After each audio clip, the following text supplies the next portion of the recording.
Siapkan hatiku Tuhan untuk dengar firman-Mu saat ini. Ku sujud menyembah-Mu Tuhan, masuk hadirat-Mu saat ini. Curahkan urapan-Mu Tuhan bagi jemaat-Mu saat ini. Ku siapkan hatiku Tuhan dengar firman-Mu.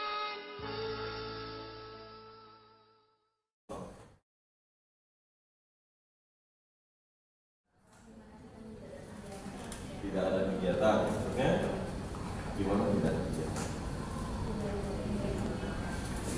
Oh, di waktu dulu memang kita pernah gak ada kegiatan sama sekali dalam hidup itu kan?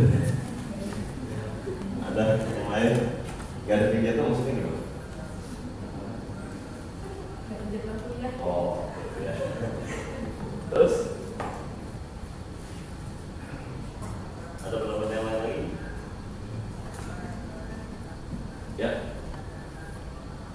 Ya, waktu luang kalau dalam pengertian umumnya adalah waktu bebas kita, ya, waktu bebas kita yang kita bisa isi apa saja di luar rutinitas kita. Kalau sekarang kan kuliah rutinitasnya kan, berarti waktu luangnya adalah waktu di luar kuliah, ya, itu waktu luang. Kalau orang yang bekerja, waktu luangnya adalah waktu di luar pekerjaannya, ya. Nah itu macam-macam. Pada umumnya saya tanya sekarang, ketika kita itu ada waktu luang, kita isinya apa? Kita mengisi waktu itu dengan apa? Ya? Nonton. Main game. Oke. Ada yang nonton. Ada yang lain? Nonton anime. Ada yang lain? Betul. Oke. Bagus. Ada juga begitu ya. Pada umumnya kita mengisi waktu luang kita itu dengan gaya hidup kita. Ya. Jadi bagaimana kita mengisi waktu luang kita, itulah sebenarnya gaya hidup kita. Nah kalau sekarang kan gaya hidup kita itu bukan rutinitas yang kita kerjakan sekarang, tapi gaya hidup kita itu terpancar atau terekspresikan di dalam penggunaan waktu luang kita. Kalau orang ini memang sukanya senang-senang, pasti waktu luangnya dia senang-senang. Kalau memang orang yang rohani, tadi waktu luangnya berdoa gitu kan. Kalau dia memang orang yang suka baca buku, hobinya baca buku, waktu luangnya pasti dia baca buku gitu. Bukan hanya untuk kuliah baca buku maksudnya. Kalau dia memang suka baca buku, pasti dia waktu luangnya baca buku. Nah, di dalam kita menggunakan waktu luang kita itu mengekspresikan gaya hidup kita itu sebenarnya apa. Bahkan bisa lebih dalam lagi, mengekspresikan siapa kita sebenarnya. Jadi sekarang ini bukan kita siapa kita sebenarnya. Ada kuliah di sini, enggak tentu. Tapi kalau kita mau mengetahui seseorang, siapa orang itu, kita lihat bagaimana dia menggunakan waktu luangnya. Waktu liburan kemarin, kalian ngapain aja? Mungkin ada yang tren, ya, ada yang apa lagi? Pulang kampung ada. Mungkin ada yang pulang kampung, mungkin sempat nggak pulang kampung ya. Atau mungkin ada yang ya tadi nonton, main game, gitu kan. Biasanya begitu. Kalau sudah ada waktu kosong, langsung, wah saya mau di sini gimana sepuasnya lah bebas saya. Nah itu mengekspresikan kita sebenarnya seperti apa.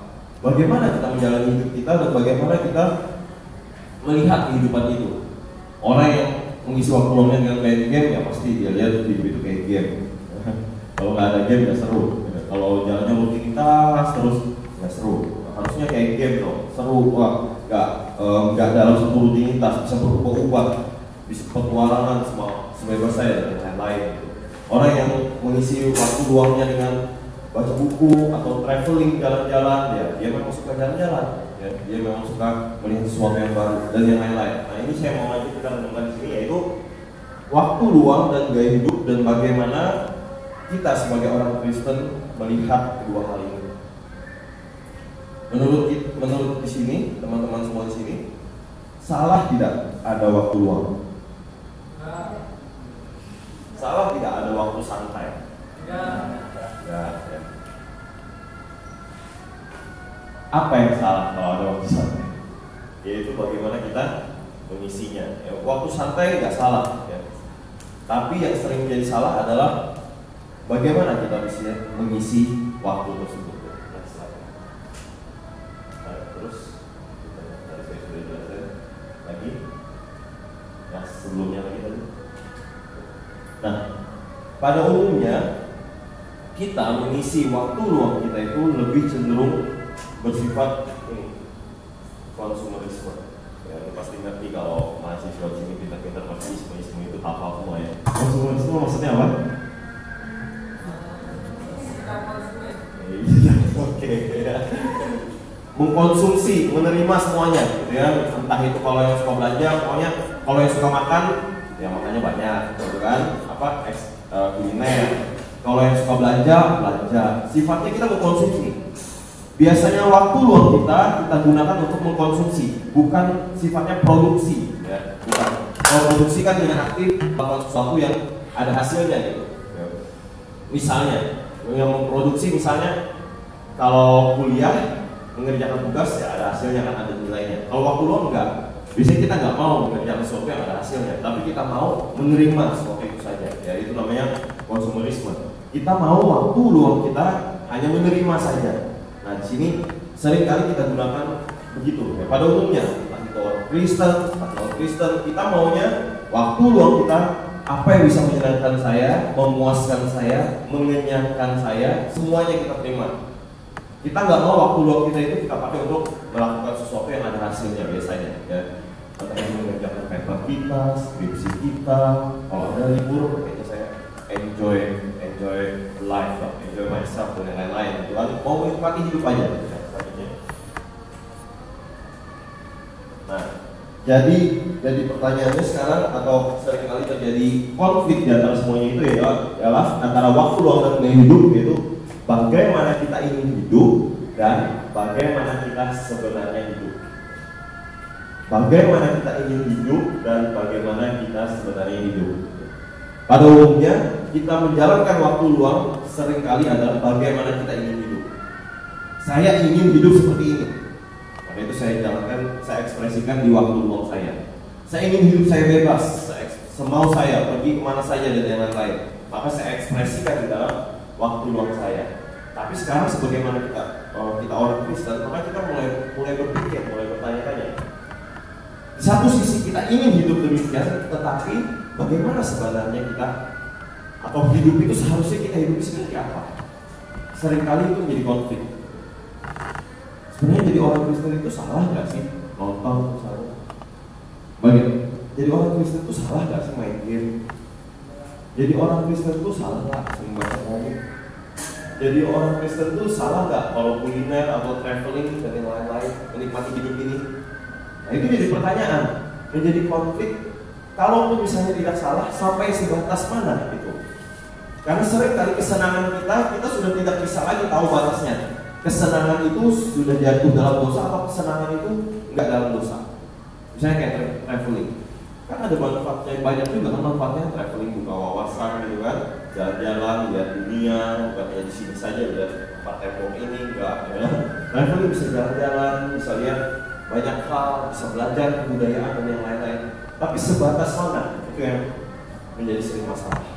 Saya mengutip satu perkataan dari D.L. Packer ya. Ada yang tahu D.L. Packer? Mungkin ada yang pernah dengar, ada yang enggak. D.L. Packer seorang Injili ya, dia Kristen Injili. Dari gaya hidupnya engkau akan tahu siapa mereka, dan dari gaya hidupku engkau akan tahu siapa. Dari gaya hidupku engkau akan tahu siapa aku. Dari gaya hidup. Lalu dari mana kita tahu gaya hidup itu? Dari bagaimana saya mengisi waktu luang saya. Ada 3 masalah yang seringkali terjadi ya, yang kita juga mungkin sering berbagian di dalamnya ketika kita menjalankan waktu luang kita, mengisi waktu luang kita dengan gaya hidup kita. Yaitu yang pertama, penyembahan berhala. Wah ini kalau kalimatnya bahasanya mungkin sedikit, penyembahan berhala apa lagi gitu ya, kayak hidup. Nah, penyembahan berhala ini maksudnya adalah berhala yang dimaksud yaitu apapun ya, apapun yang membentuk dan mengendalikan hidup kita, itu namanya berhala. Apapun yang membentuk dan mengendalikan hidup kita, itu namanya berhala. Kalau misalnya ya, ini orang suka makan sekali misalnya gitu ya, lalu kemudian kalau dia nggak makan, kelaparan, sudah nggak bisa mikir lagi, moodnya terganggu, ngomongnya marah-marah aja gitu kan. Lalu dia ada apa, atau kalau sudah ketemu makanan diajak ngomong, nggak bisa diajak ngomong terus. Nanti aja diskusi, nanti aja wah. Nah ini kalau sudah kayak gitu, itu namanya bisa dibilang salah satu ya berhala juga. Atau kalau gaya hidupnya yang membentuk dan mengendalikan hidupnya misalnya gitu ya, orang tua bisa juga kan. Kenapa kuliah? Orang tua yang suruh. Kenapa kamu belajar giat banget sih? Orang tua yang suruh. Kenapa kamu mau jadi dokter misalnya ya, jadi dokter? Kenapa? Orang tua yang suruh. Semua orang tua. Berarti sudah memberhalakan orang tua, dan itu salah ya. Itu salah. Harusnya kenapa kita melakukan ini? Yaitu nanti pasti kita kembali standarnya Alkitab dan yang lain-lain, panggilan Tuhan dan yang lain-lain. Ketika ada apapun yang membentuk dan mengendalikan hidup kita, yang itu disebut berhala. Apapun itu, termasuk kalau di sini mungkin yang sudah punya pacar, kalau dikendalikan mau pacarnya itu enggak. Kenapa kamu nggak mau pergi, nggak mau berangkat? Karena pacar saya ngajak ini, ngajak itu. Kenapa kamu berubah, nggak lagi rajin persekutuan karena pacar saya Islam, kalau saya jadi niat ikut-ikutan gitu kan, misalnya. Kenapa kamu ini dan itu? Ya karena pacar saya nggak suka saya pakai pakaian ini, lebih suka pakaian itu. Nah itu hati-hati. Ya. Apapun yang mengendalikan kita dan membentuk kita, itu bisa menjadi berhala. Seharusnya siapa yang membentuk dan mengendalikan hidup kita? Pasti Tuhan kita dan firman-Nya. Ya. Tapi nggak segampang itu ngomongnya, karena kita hidup di dalam dunia yang apapun bisa mengendalikan kita tanpa kita sadari. Kadang-kadang tanpa kita sadari kita sudah dikendalikan sesuatu. Misalnya apa? Ya misalnya nggak sadar kita dikendalikan oleh lingkungan kita. Kita nggak sadar kita sebenarnya dibentuk dan dikendalikan oleh lingkungan kita. Dengan siapa kita bergaul, kita nggak sadar bahwa dengan siapa kita bergaul itu mempengaruhi hidup kita dan mengendalikan kita. Dengan kita hidup di lingkungan seperti apa, dalam komunitas yang seperti apa, kita nggak sadar. Itu semua sebenarnya mengendalikan hidup kita. Ada yang mungkin dia temannya, kalau misalnya kita tinggal di komunitas lingkungan yang suka baca, misalnya, datang ke lingkungan tersebut, semua orang baca buku, semua pegang buku semua, kita nggak baca. Lama-lama kita lihat, besok saya mau bawa buku juga, lama-lama kita mulai baca, lalu mulai kita suka baca buku juga. Kita dibentuk oleh lingkungan kita yang sukanya malam-malam pergi ke klub-klub gitu, naik klub, jalan-jalan gitu kan, refreshing lah gitu supaya santai lah. Lalu lama-lama kita mulai ikutan, kita mulai juga sama. Semua yang membentuk kita, mengendalikan kita, hidup kita, hati-hati, itu bisa menjadi berhala. Seringkali juga di dalam rutinitas yang kita kerjakan dan juga di dalam waktu luang yang kita isi, ada banyak yang itu berhala-berhala. Entah itu mungkin kalau yang tadi suka main game, mungkin game kita, sampai kita lupa untuk mengerjakan tugas-tugas kita, atau mungkin nonton kita, atau mungkin dan yang lain-lain. Padahal Tuhan mengajarkan kita bukan dikendalikan atau dibentuk oleh segala ciptaan, tetapi oleh pencipta. Mari kita buka Roma 1 ayat 25.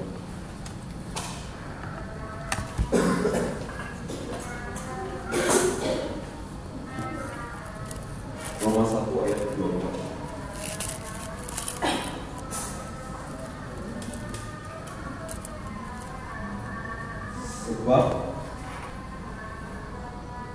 Sebab mereka menggantikan kebenaran Allah dengan dusta dan memuja dan menyembah makhluk dengan melupakan penciptanya yang harus dipuji selama-lamanya.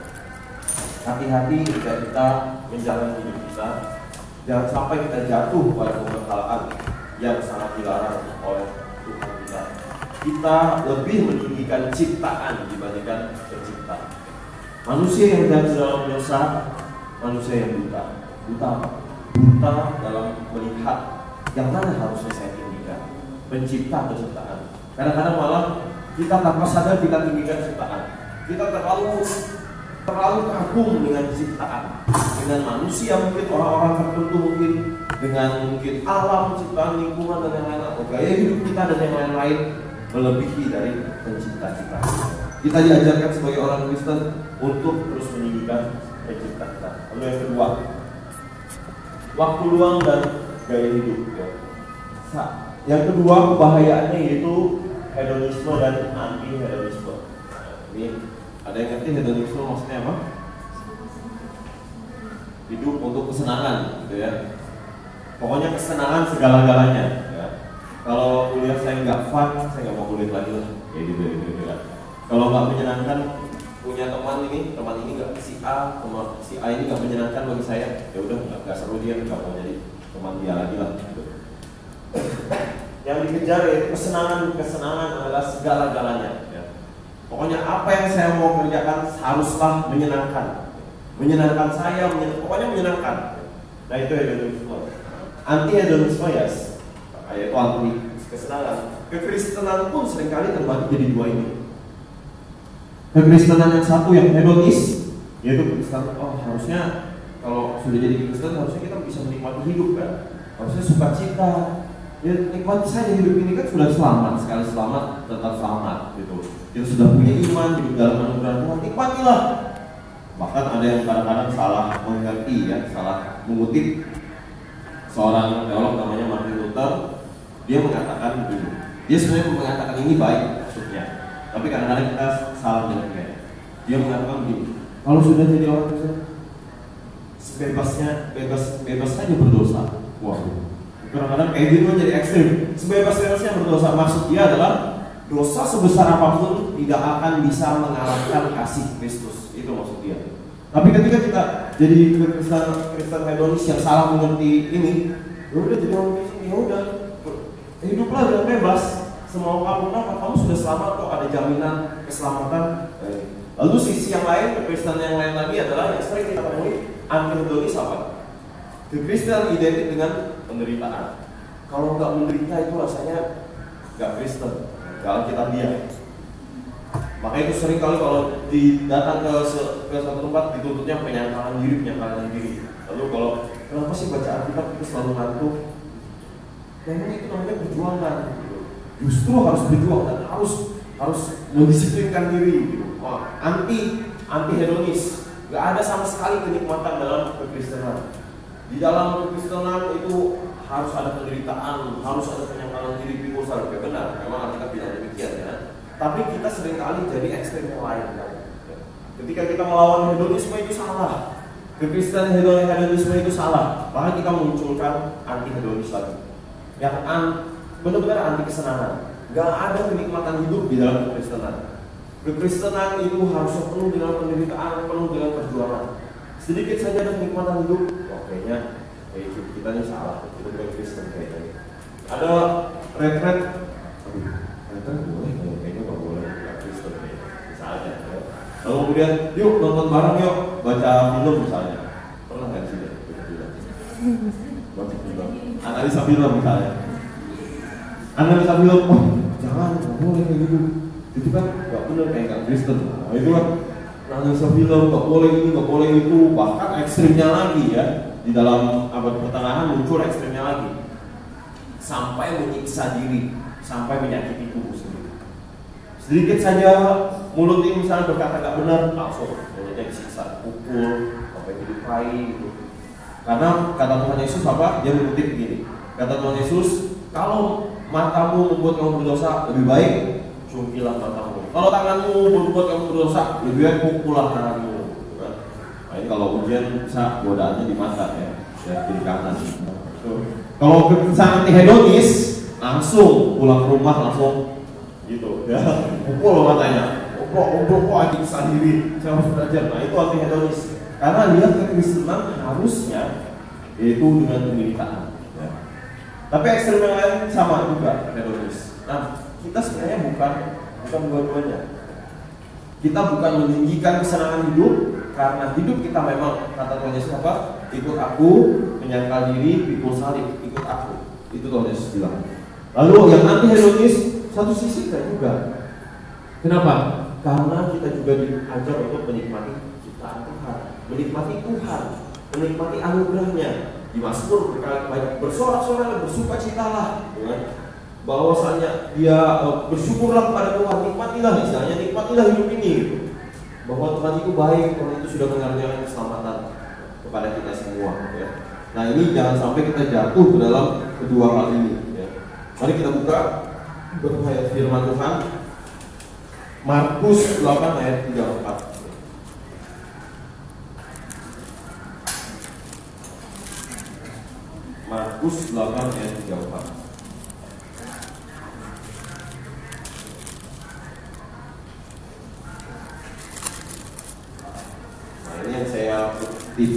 Yang saya katakan, satu sisi ketika kita melihat mungkin Kristen itu harusnya hedonis, kita harus ingat ayat ini bahwa setiap orang yang mau mengikut aku, ia harus menyangkal dirinya, memikul salibnya dan mengikut aku.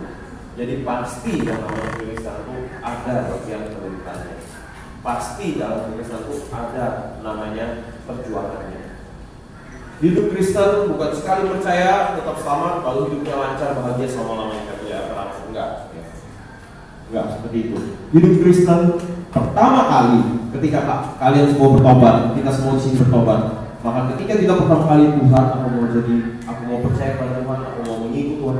Pertama kali kita berkomitmen demikian, maka harus ingat next step-nya kita harus siap menderita bagi Tuhan. Nah masalahnya sekarang kan kita belum terlalu teruji dalam penderitaan secara real. Kita mungkin ada beberapa di sini kita pernah ditanya tentang iman kita, dikucilkan karena iman kita mungkin pernah, tapi tidak banyak dan sifatnya tidak menyeluruh. Ini menjadi satu ujian kita. Tetapi saya percaya penderitaan yang kita juga alami, yaitu di dalam keseharian kita. Mungkin kita nggak merasa bahwa sebenarnya kita semua mengalami penderitaan.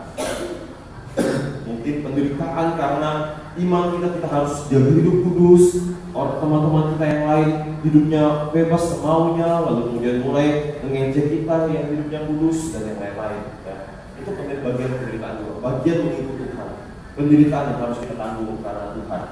Lalu di satu sisi yaitu anti hedonis, mari kita buka Mazmur 62 ayat 1. Ini counternya dari anti hedonis, Mazmur 62 ayat 1.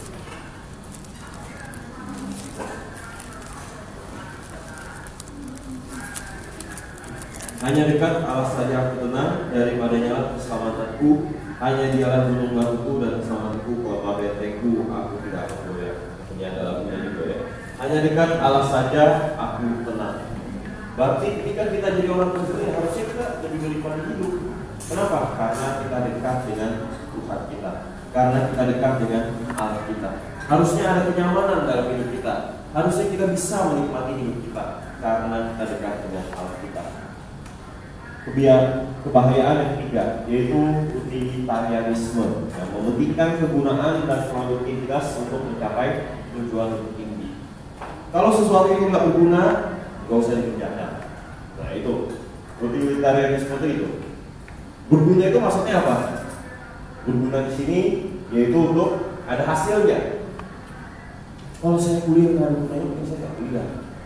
Kalau saya tolongin kerjain paper orang lain, tugas orang lain gitu kan. Kalau dia nggak ada, kalau itu nggak ada hasil untuk saya, ya saya nggak usah kerjain. Harusnya dia kasih saya apa kayak berapa kayak bayar gitu kan. Baru saya berikan, baru saya kerjakan papernya, tugasnya gitu. Nah, itu baru saya mau kerjakan. Ya. Yang berguna saja yang saya mau kerjakan. Padahal kalau kita lihat hidup ini sebenarnya ya, kalau kita pikirkan kegiatan kita dalam hidup ini banyak yang berguna atau banyak yang enggak sih? Banyak yang berguna atau banyak yang enggak? Maksudnya berguna, ada produktivitas, ada hasilnya langsung ya. Banyak yang berguna, banyak yang enggak.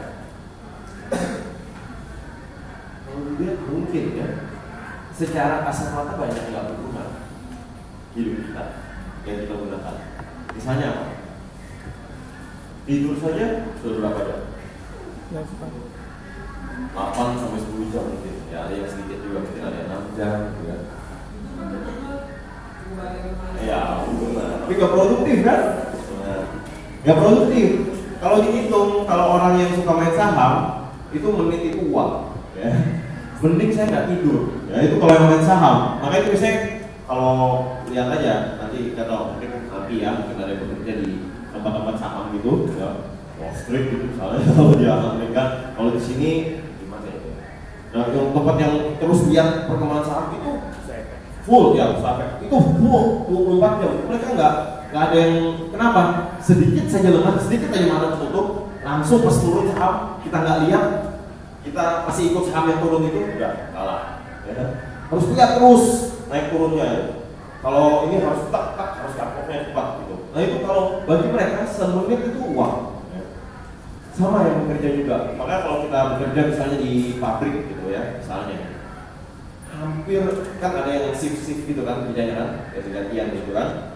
Ya hampir jarang itu waktu istirahat yang dipakai di pabrik itu sedikit sekali. Kenapa? Karena bagi mereka itu waktu itu uang.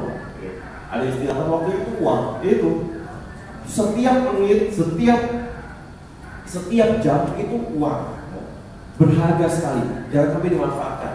Kalau bisa kurangin tidurnya. Kalau bisa tidur itu cuma 2 jam aja. Ya, nah ini yang ya kayak gini ya, utilitarianisme.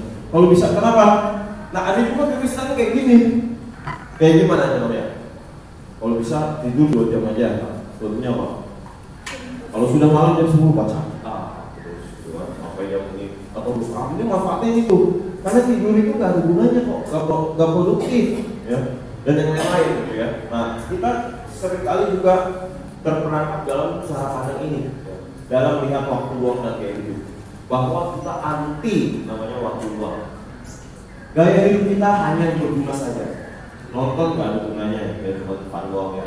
Udah, itu nggak ada menghasilkan uang bagi saya, malah mengeluarkan uang bagi saya. Ya udah, nggak usah nonton, gitu kan.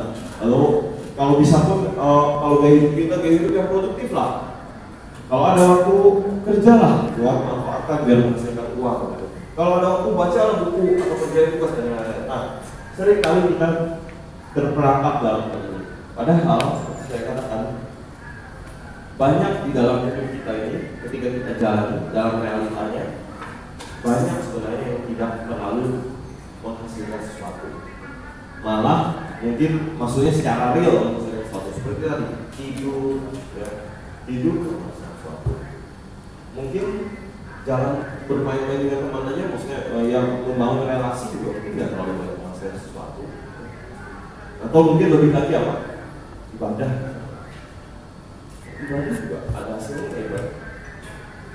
Ya ada pasti ya, kalau kita orang Kristen pasti ada hasilnya ya. Tapi sebenarnya kalau dilihat ya secara realnya, kalau lihat cara pandang dunia, lihat hasil sesuatu itu pasti enggak. Ya. Kenapa? Ibadah kita diam, ya firman Tuhan, memuji Tuhan, nggak ada, malah menguras dari kita, menguras suara kita, mendengar firman Tuhan, menguras telinga kita, kesabaran kita, lalu kemudian nanti persembahan lagi menguras waktu kita, menguras tenaga, pikiran, apa semua yang menguras itu ibadah. Ya. Makanya itu sekarang ada ibadah-ibadah yang menawarkan untuk menghasilkan sesuatu.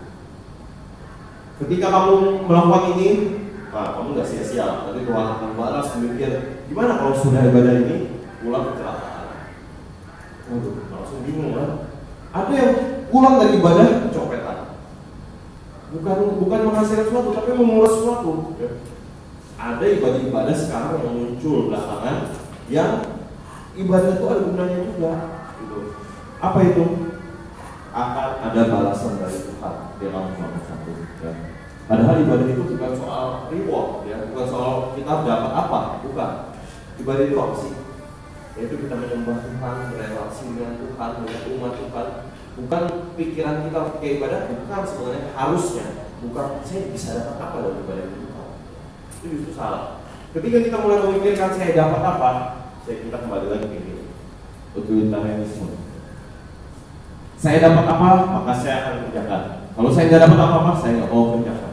Kalau saya nggak dapat berkat firman Tuhan, saya nggak mau kerjakan. Kalau saya nggak, gimana kita? Kalau kayak gitu nanti kita nggak bisa nggak ibadah. Ibadah kita sesuai hati kita. Kadang-kadang ada ibadah yang kita kerjakan, mungkin kita dengan firman-Nya kita sudah tahu dan yang lain-lain, tapi ada suatu ketenangan yang Tuhan berikan yang membuat kita dekat lagi dengan Tuhan. Yang mungkin secara realitanya kita nggak bisa lihat langsung. Kita nggak bisa, kita nggak jadi langsung tiba-tiba pintar masih ibadah, gitu kan mungkin, ya bisa juga sih dapat gitu, ya. Nggak kayak gitu, tapi tetap ibadah kita menjaga relasi kita dengan Tuhan, dan itu jauh lebih berharga dari hal yang secara kasat mata kelihatan, manfaat yang kelihatan itu. Ada manfaat-manfaat yang tidak kelihatan di dalam ibadah kita. Lanjutnya. Nah, terus pertanyaannya bagaimana seharusnya hidup Kristen? Ya, ini ada 4 prinsip hidup Kristen. Yang pertama yaitu hidup adalah tugas bagi Allah. Jadi kita hidup itu bukan hidup sembarangan dan kita ada bukan tanpa ada alasan. Hidup itu adalah tugas kita. Kalau kita diberikan kesempatan hidup, kita harus hidup bagi Tuhan. Paulus kan bilang mati adalah keuntungan, tapi kalau aku hidup, maka aku hidup bagi Tuhan. Mati keuntungan. Kalau aku diberikan kesempatan hidup, maka aku harus hidup bagi Tuhan. Bukan mati kayak gini. Kadang-kadang kan kita jadi ekstrim. Saya sudah capek lah hidup Tuhan. Saya sudah sekali selamat kan tetap selamat. Udah saya lompat aja dari gedung lantai 8 ini. Kan keselamatan tetap kan? Ya udah saya mati aja lebih cepat lebih baik.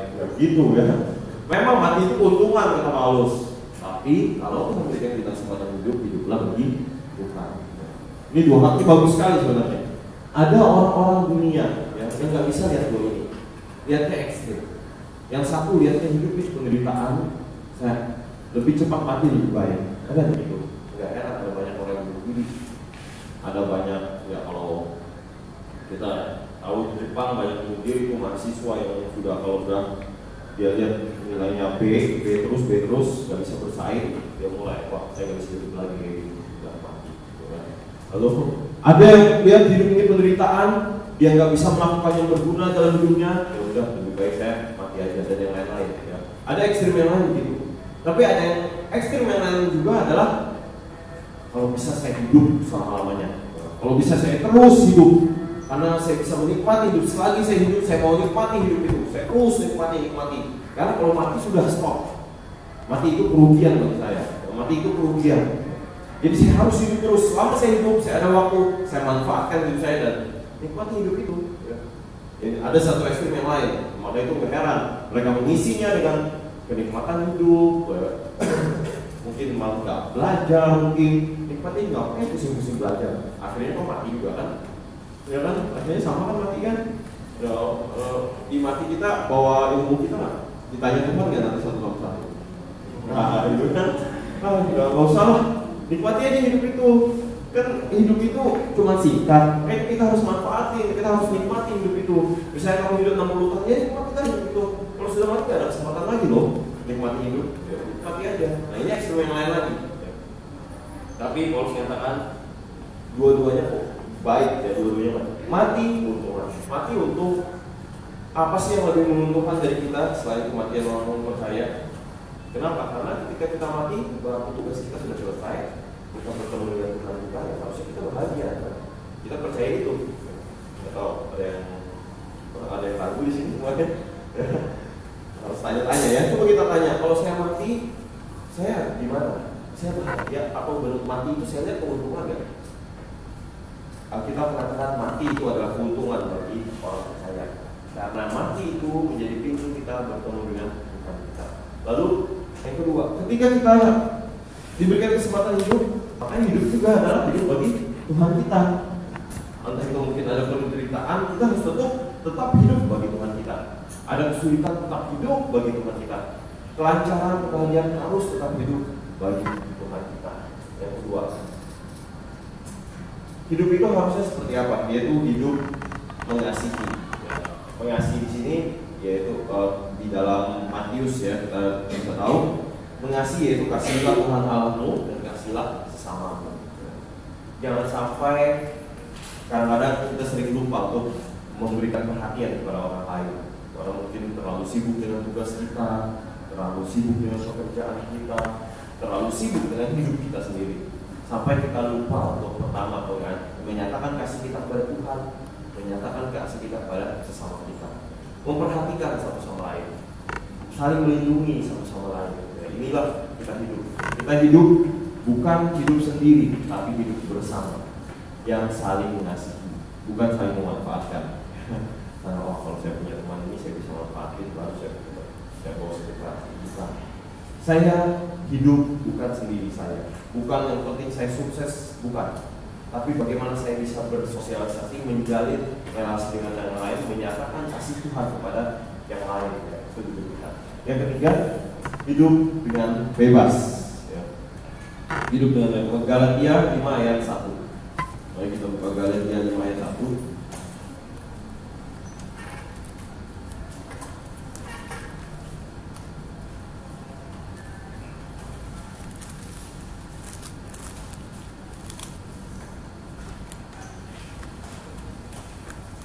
Galatia 5 ayat 13. Galatia 5 ayat 1 dan 13.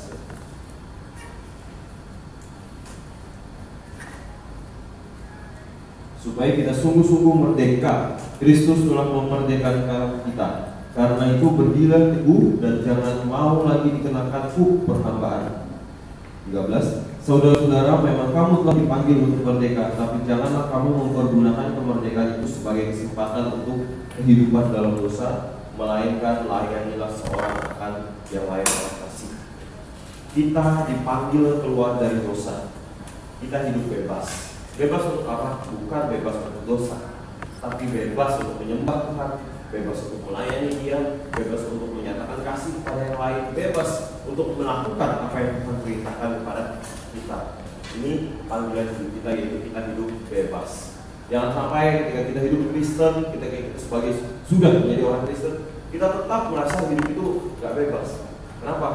Karena kekristenan jangan ini, jangan itu, jangan ini, jangan itu. Enggak, ya. Kita harus lihat, memang Alkitab mengajarkan hal itu, tapi kita bukan lihatnya Alkitab itu mengikat. Justru kita dikeluarkan dari dosa supaya kita bebas melakukan apa yang Tuhan perintahkan. Kita melakukan ketika diperintahkan jangan mencuri itu bukan ikatan, tapi kita melakukannya dengan bebas. Dengan ada satu kekuatan dari Roh Kudus yang memampukan kita untuk melakukan itu. Dan bahkan secara aktif lagi, tapi bukan mencuri, tapi memberi. Ya. Dengan bebas memberi, dengan bebas memberikan pertolongan kepada yang lain dan yang lain-lain. Ya. Kita diperintahkan jangan berdusta misalnya.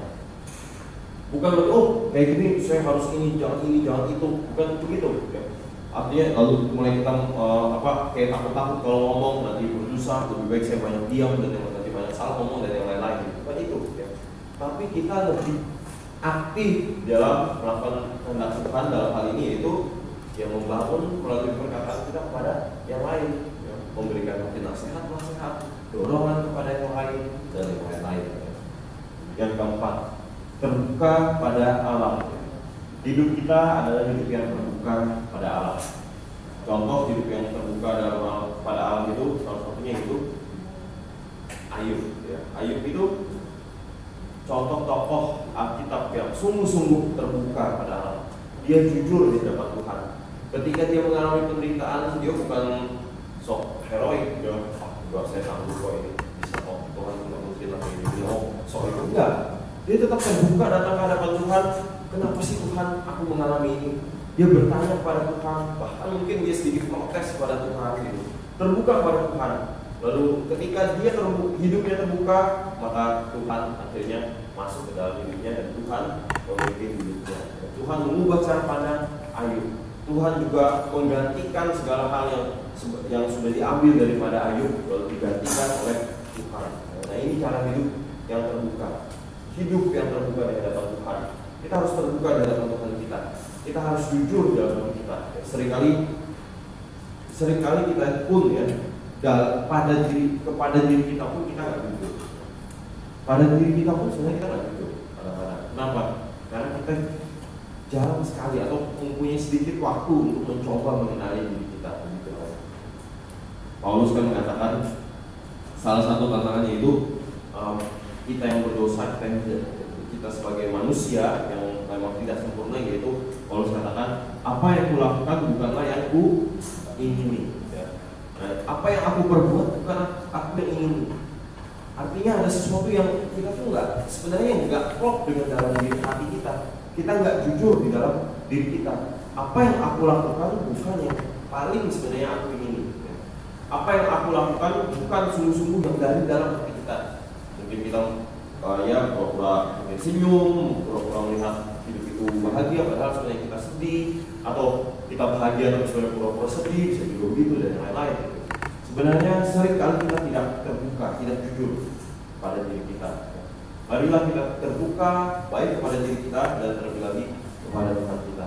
Jika kita berdoa kepada Dia, berdoa yang dari hati yang sungguh-sungguh membuka hati kita bagi Tuhan. Ya. Dan selanjutnya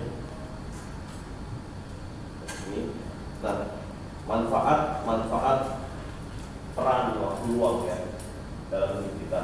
Seperti tadi saya katakan, mungkin ada yang mengatakan waktu luang bisa dibilang nggak terlalu produktif, tapi sebenarnya Alkitab itu cukup mendukung adanya waktu luang. Ya. Tapi pertanyaannya bagaimana kita mengisinya, ya kan? Yang pertama yaitu waktu luang pasti itu waktu istirahat, ya. Waktu sabat. Tuhan sudah buat manusia itu ada waktu istirahatnya, dan itu baik adanya. Ketika Tuhan buat waktu istirahat kita, misalnya tidur malam hari itu misalnya 8 sampai 10 jam, kalau kelebihan itu kan sebenarnya 10 jam sudah berlebihan ya. 6 sampai 8 jam sebenarnya ya. 6 sampai itu wajar, ya. Itu lumrah dan itu wajar sekali. Perlu ada waktu istirahat ya. Ciptaan itu perlu waktu istirahat, dan sebenarnya bukan hanya manusia yang perlu waktu istirahat. Apalagi misalnya ya banyak anjing misalnya, anjing kita perlu istirahat dan diajak main terus ya. Anjingnya, atau apalagi bumi kita ya. Bumi perlu istirahat. Kalau kita katanya di mana di Papua gitu ya, itu sampai orang yang ngerok ambil emas, ambil alam itu gunung itu sampai ada satu gunung katanya sampai sudah hilang karena manusia ngerokin terus, gunung itu sudah habis, coba bayangkan. Ya, ada yang bercanda begini, wah gimana kalau tim yang di Papua itu kirim ke Gunung Kelut, jadi Gunung Kelut juga habis nanti ya. Itu habis juga. Saking manusia itu nggak membiarkan itu alam itu istirahat, rock terus. Padahal kalau kita baca itu di dalam perjanjian lama, mungkin nggak ada di sini ayatnya. Di dalam perjanjian lama itu bumi pun ya, bangsa Israel itu dikatakan 7 tahun kalian bekerja, tapi pada tahun ke-7 jangan bekerja sama sekali. Jangan bekerja selama 1 tahun, bayangkan. Ya. Jadi setiap 7 tahun berkarya, dan tahun ke-7 jangan berkarya, jangan menanam. Itu bayangkan setahun nggak menanam bagaimana? Mungkin kita mulai berpikir kita makan apa dan yang lain-lain, ya. Jangan menanam, ya. Nah itu, tapi itu mau menyatakan bahwa bumi itu perlu istirahat juga. Dia perlu istirahat, perlu dengan ya kayak regenerasi, gitu kan, perlu untuk membangun dirinya juga. Yang kedua yaitu kebaikan kesenangan. Ya, kita baca di situ Khotbah 8 ayat 15 bahwa kesenangan juga memang bagian dari hidup kita. Kita juga memang diajar untuk menikmati ciptaan dan terlebih lagi menikmati pencipta. Menikmati pencipta itu dengan menikmati ciptaannya. Menikmati ciptaannya tentu dengan cara yang benar. Menikmati ciptaannya dengan cara yang benar artinya sama juga menikmati pencipta. Sama kalau kita misalnya ada di sini, misalnya ada yang misalnya buat pakaian misalnya itu kan, yang bisa buat pakaian. Lalu kemudian orang lain mengagumi pakaian, wah pakaian ini bagus ya. Pasti otomatis yang membuat pakaian itu juga senang. Sama.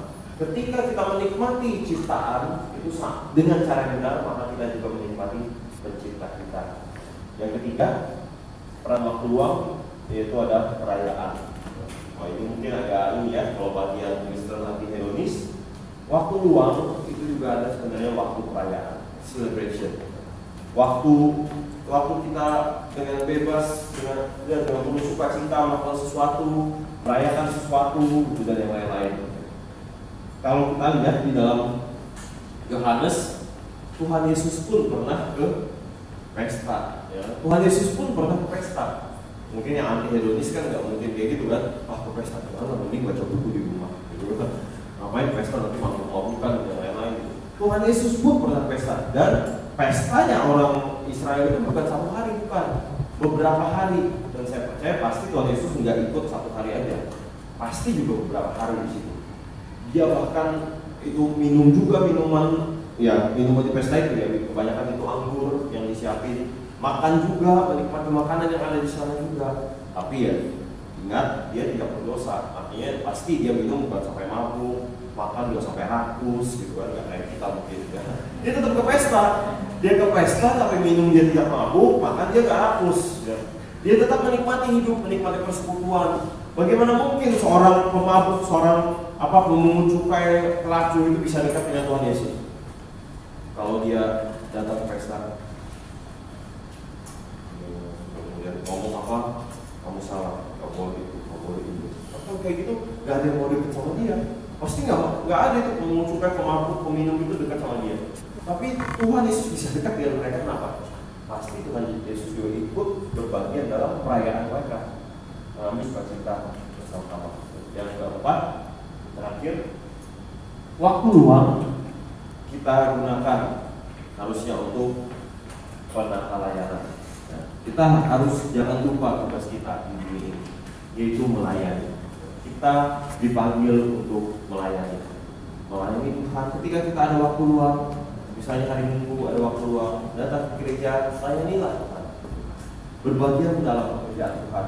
Ada waktu liburan, sempatkan terus untuk melayani Tuhan baik secara langsung di dalam gereja ataupun melayani Tuhan secara tidak langsung di dalam kehidupan kita sehari-hari. Makanya perlu kita terus menjadi kesucian hidup kita, melakukan apa yang Tuhan perintahkan dalam segala hidup kita, melayani Dia di dalam seluruh hidup kita. Sampai sini ada pertanyaan? Tidak ada? Oke, mari kita berdoa. Bapa kami di surga, kami bersyukur Tuhan atas kesempatan yang Kau berikan, kami bisa belajar kembali mengenai waktu luang dan hidup. Kiranya Kau tolong kami Tuhan untuk mengisi hidup kami ketika kami diberikan waktu-waktu yang mungkin bisa dengan bebas kami isi. Biarlah kami juga bisa manfaatkan itu sebaik mungkin, gunakan itu sebaik mungkin di hadapan Tuhan dengan penuh takut dan dengan penuh kesucian. Biar Engkau yang ditentukan dan dipermuliakan dalam Tuhan. Dalam nama Tuhan Yesus Kristus.